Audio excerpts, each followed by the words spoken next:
ஈரோடு மருத்துவமனையில் சிகிச்சைக்காக சேர்க்கப்பட்ட நபர் குப்பை மேட்டில் கிடந்து பரிதாபமாக இறந்து நிகழ்ச்சி அப்பகுதியில் சலசலப்பை ஏற்படுத்தியுள்ளது.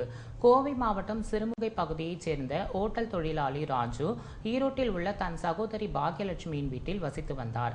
காசநோயால் கடந்த மாதம் ஈரோடு அரசு தலைமை மருத்துவமனையில் சேர்க்கப்பட்டு உள்நோயாளியாக தங்கி சிகிச்சை பெற்று வந்தார்.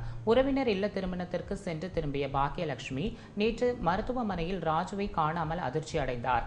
மருத்துவமனை ஊழியர்களிடம் கேட்டபோது அவர்களும் முறையான தகவலை தெரிவிக்கவில்லை. இதனை அடுத்து மருத்துவமனை வளாகத்தில் தேடிய போது அங்குள்ள குப்பை மேட்டில் ராஜு கிடந்துள்ளார். அவரை மீட்டுக் கொண்டு வந்து சிறிது நேரத்தில் பரிதாபமாக உயிரிழந்தார்.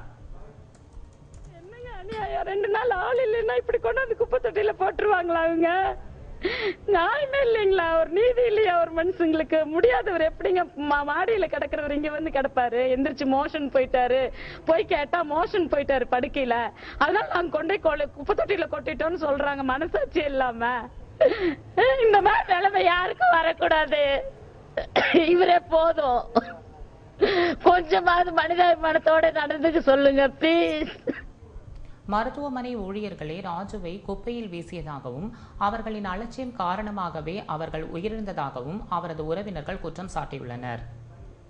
16ஆம் தேதி அட்மிட் பண்ணியிருந்தோம் உடம்பு சரியில்லாமல். 16ஆம் தேதி வந்து நாங்கள் பார்த்துட்டு 2 நாள் அவசரமாக கல்யாணத்துக்கு போயிருந்தோம். வந்து பார்க்கும்போது அங்கே பெட்டில் இல்லை. அப்புறம் கேட்டதுக்கு அவங்க வந்து இந்த மாதிரி பின்னாடி கொண்டே போட்டிருக்கோம் பாருங்கன்னாங்க.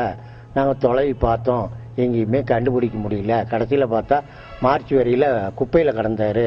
இது ரொம்ப அநியாயமாக இருக்குது. இந்த அரசாங்கம் கவர்மெண்ட்டில் டாக்டர்லாம் நர்ஸுக்கெல்லாம் சரியானபடி ட்ரீட்மெண்ட் எடுக்கிறது இல்லை. ஒரு அட்டெண்டர் இல்லாதனால அவங்கள வந்து சரியாக கவனிக்க மாட்டேங்கிறாங்க.